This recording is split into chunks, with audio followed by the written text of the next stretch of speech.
미국 뉴욕의 이제 미슐랭 레스토랑들인데 예. 이제 다니엘이나 바타드나 아토믹스 말고도 최근에 되게 좋은 파인다이닝 레스토랑에서 네. 그 참기름 들기름을 올리브 오일하고 똑같이 이제 저희가 처음에 시작한 거는 도시 안에서 이제 식품 제조 시설을 식품을 바로 만들어서 바로 소비할 수 있는 그런 어머니의 마음이 이제 있는 곳이죠. 네.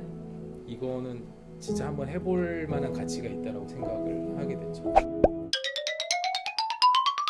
열려라 참깨. 알리바바와 40명의 도적 이야기에 나오는 그 갇혀있는 동굴을 여는 주문인데요. 열려라 참깨에 나온 이 참깨와 굉장히 밀접한 관계가 있는 분이십니다. 오늘은 서울 한복판에 참기름을 짜는 방앗간을 세운 분을 모셨습니다. 열려라 참깨! 푸드테크 기업 쿠앤즈버킷의 박정용 대표님 모시도록 하겠습니다. 어서 오십시오! 안녕하세요. 저는 참기름 들기름을 만들고 있는 쿠앤즈버킷의 박정용 대표입니다. 반갑습니다. 네. 대표님, 네. 굉장히 저는 사실은 이제 참기름, 들기름 하면 저희가 전형적으로 떠올리는 그또 방앗간 하면 떠올리는 그런 이미지들이 있잖아요. 굉장히 도회적이시네요. 아니에요. 아니에요? 네. 지금 시골 출신. 시골 출신이에요? 네. 이 아주 좋은 소리가 들려. 이게 지금 네. 지금 공장이 영업하고 계시는 소리죠. 저희가 지금 쿠앤즈버킷의 뭐라 그래요? 방앗간이라고 그래야 되나요? 업장이라고 그래야 되나요? 저희가 여기 직접 찾아와서 지금 대표님을 좀 졸라서 저희가 시간을 뺏고 있는데 오늘 많은 얘기를 좀 얻어갔으면 합니다. 촬영 전에 이 공간을 쭉 둘러봤는데요. 정말 도심 속 방앗간입니다. 요 옆에는 그 의류의 메카 DDP 동대문스. 네. 정말 도심 한가운데 네. 너무 정말 투명하게 기름 짜는 그런 기계들도 있고 네. 너무 신기했어요. 어떻게 도심 한가운데 이렇게 방앗간을 세우실 생각을 하셨나요? 이제 저희가 처음에 시작한 거는 도시 안에서 이제 식품 제조 시설을 공해 없이 되게 신선한 거를 그 도시민들한테 식품을 바로 만들어서 바로 소비할 수 있는 이런 걸 만들어 보자 생각했던 거고. 네. 사실 그 모양이 원래부터 있었고 방앗간으로. 그래서 시장에 가면 지금도 방앗간들이 다 남아 있거든요. 네. 그래서 뭔가 이렇게 막 얘기도 많이 하고 맞아. 놀다가 가는 장소였고. 그다음에 이게 이제 참깨들기가 나오는 때는 그거를 기름으로 짜서 자식들한테 보내는 그런 곳들이에요. 그런 어머니의 마음이 이제 있는 곳이죠. 네. 그래서 그런 이제 방앗간들이 사실은 이제 그 변화 없이 옛날 모습 그대로 이제 계속 가고는 있는데 이거를 요즘에 어떤 그 기술이 되게 발전하고 좀 더 나아지고 있잖아요. 네네. 근데 이런 기술이 사실은 접목이 안 되고 있었고 그런 것들을 한번 시도해보자라는 생각을 해서 처음에 이제 역삼동에서 시작하게 됐고 네. 그리고 이제 그 관광객들이 좀 많이 오다 보니까 관광객들이 왔어요? 네, 오. 역삼동까지 이제 찾아오시는 관광객들이 좀 있었어요. 그 기름 짜는 모습을 보기 위해서 찾아오셨어요? 그 뭐 일본에서도 이렇게 좀 공항에서 내려서 바로 왔다 하시는 분들도 있고 좀 그러니까 셰프나 뭐 필요에 의해서 온 거지만 되게 이런 기름들에 대해서 관심들이 많았죠. 예. 이제 사랑받는다는 걸 알고 이렇게 지금 광희동 이 자리로 지금 옮기신 건가요? 그래서 동대문은 이제 관광객들은 누구나 오는 장소이기도 네. 하고 그다음에 그 옛날 기름은 사실은 이제 그 유밀청이라고 이게 꿀하고 그다음에 청하고 같이 판매가 됐었던 품목이에요. 그래요? 예. 유밀청? 예, 그래서 그런 거가 이제 있었던 현장이기도 하고 해서 저희가 이제 동대문으로 오게 됐죠. 공부를 많이 하셨네요. 저 오늘 처음 듣는 얘기들이 너무 많아서 도심 한가운데 있는 방앗간이라는 것도 신기한데 알고 보니 참 유서 깊은 곳에 자리를 잘 잡으신 거네요. 알고 오셨네요. 그죠? 제일 처음에 역삼동에서부터 하셨다고 하셨는데 그때가 몇 년인가요? 저희가 역삼동에서 2013년 3월에 처음에 이제 제품을 판매하기 시작했는데 실제로 회사는 2012년 2월에 만들어졌고 그 다음에 한 1년 동안 계속 그 기름 생산을 못 하고 이제 이제 계속 그 제품화는 못 하다가 이제 처음으로 되게 작은 분량의 이제 기름을 좀 판매하기 시작했죠. 그렇구나. 실패를 하고 실례지만 그 당시에 또 가정이 네. 있으셨을 거 아니에요? 네. 그러면 지금도 있어요. 예, 예. 당연하죠. 네. 가족이 있는 입장에서는 실패를 네. 계속하게 되면 네. 좀 손을 빨리 뗀다던가 아니면 네. 빠른 포기가 필요할 거라는 판단이 설 때가 있을 것 같은데. 네. 일단은 요거 하기 전에 먼저 좀 실패를 했던 게 있어가지고 예. 요번은 좀 실패하면 안 되겠다라는 생각이 좀 있었고 그다음에 언제 해결될지 모르지만 계속 실패하면서도 이거를 놓지 못했던 거는 되게 작게 나온 기름이지만 그 맛이 너무 좋았어요. 네, 그래서 그 전에 먹었던 이제 참기름 맛이 아니라 전혀 다른 맛이지만은 이게 이제 볶음 참깨가 으깬 맛처럼 네. 그런 게 느껴졌고 이거는 진짜 한번 해볼 만한 가치가 있다라고 생각을 하게 됐죠. 방앗간 딱 생각하면 뭔가 고소하고 뭔가 우리의 식욕을 확 돌게 만들고 좀 기분 좋아지게 만드는 그런 이미지가 딱 떠올라요. 그래서 좋았을 것 같다는 생각이 들어요. 실패는 했지만.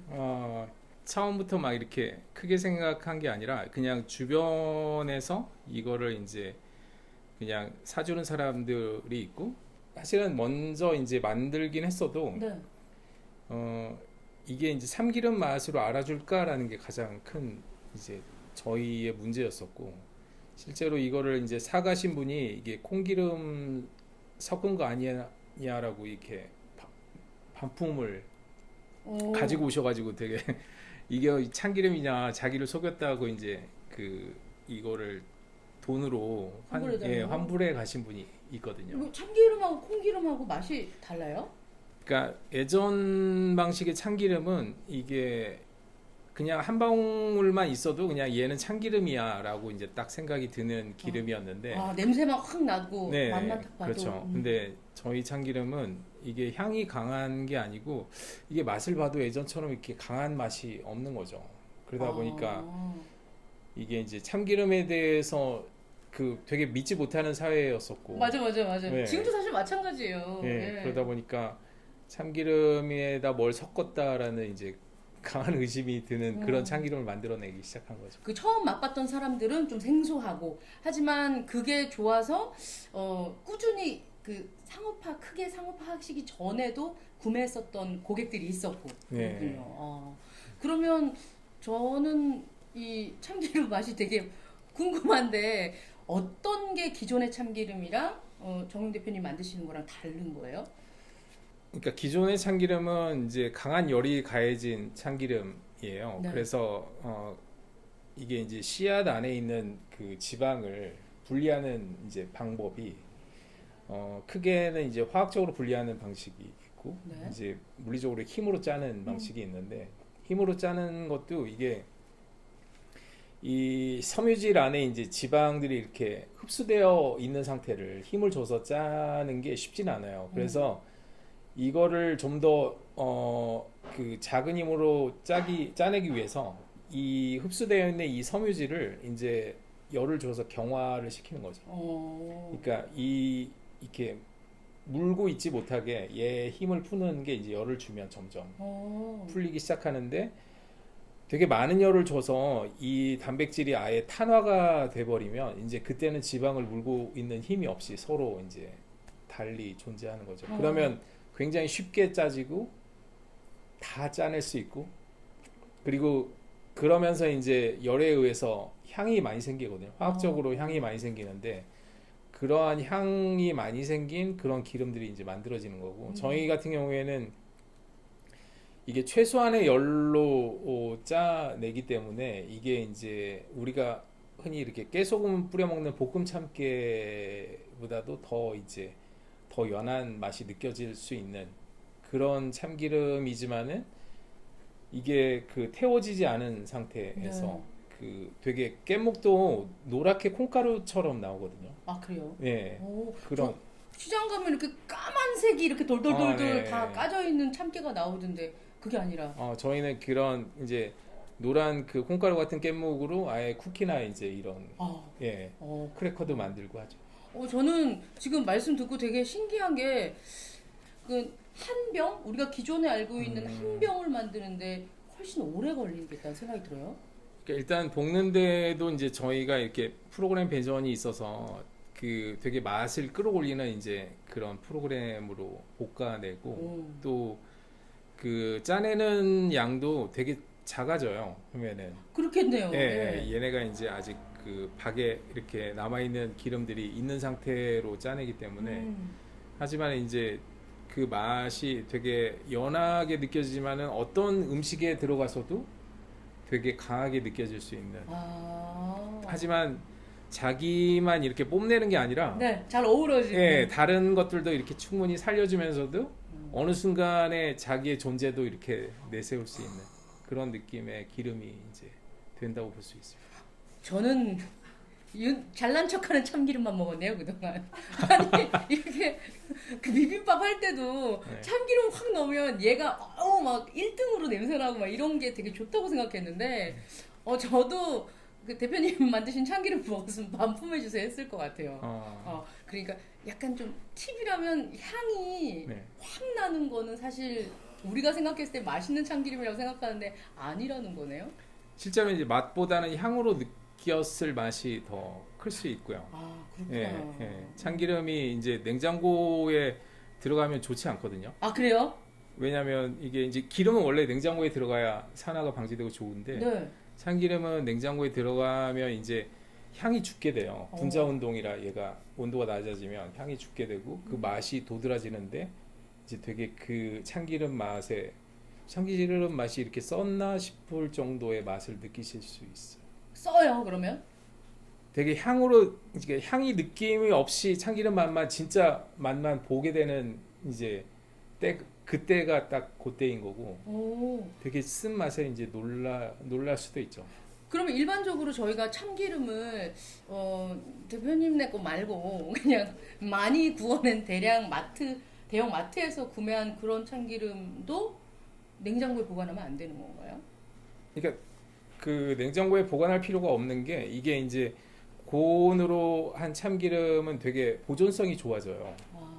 예, 오래 가고 그다음에 향도 오래 가서 얘네를 굳이 이렇게 냉장고에 넣을 이유도 없을 뿐더러 냉장고에 넣게 되면 아까 말씀드린 대로 얘가 주는 어떤 그러한 게 없어지는 거죠. 그렇구나. 네. 참기름 공부 엄청 많이 하신 것 같아요. 일단 그러면 기존에 원래 그냥 요 부분들에게만 판매해도 괜찮아라고 크게 사업 확장하시기 전에 그때도 참기름 공부를 하신 건가요? 참깨 공부, 들깨 공부? 저는 원래 도시에 살려고 이걸 한 게 아니라 저는 이제 그 노후에 이게 좀 밀림 같은 데 가가지고 밀림 같은 데 가서 되게 그 에센셜 오일 같은 그러니까 되게 많은 원료를 때려 넣어야 이렇게 작게 나오는 화장품 이렇게 비싼 게 파는 오일 같은 거 있잖아요. 네. 그런 거를 하고 싶었고 그래서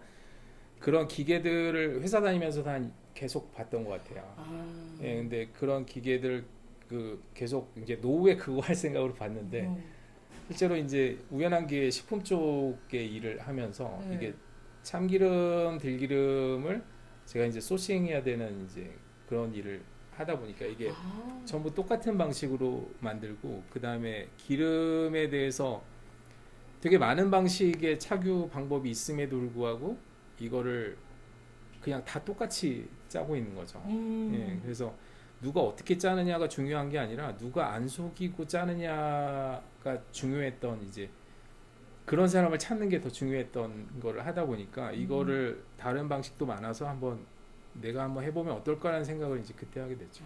실제로 올리브유 짜는 그런 저온의 압착 기계들이 들어왔는데 이게 고장이 많이 나서 어떻게 보면 공급자한테 편한 환경으로 소비자들이 그 맛에 되게 이제 좀 오랜 기간 노출이 돼 있었던 거죠. 근데 그 참기름을 드셔보시면 되게 달라지세요. 얘네 뭐지라는 이제 생각을 하시는 거죠.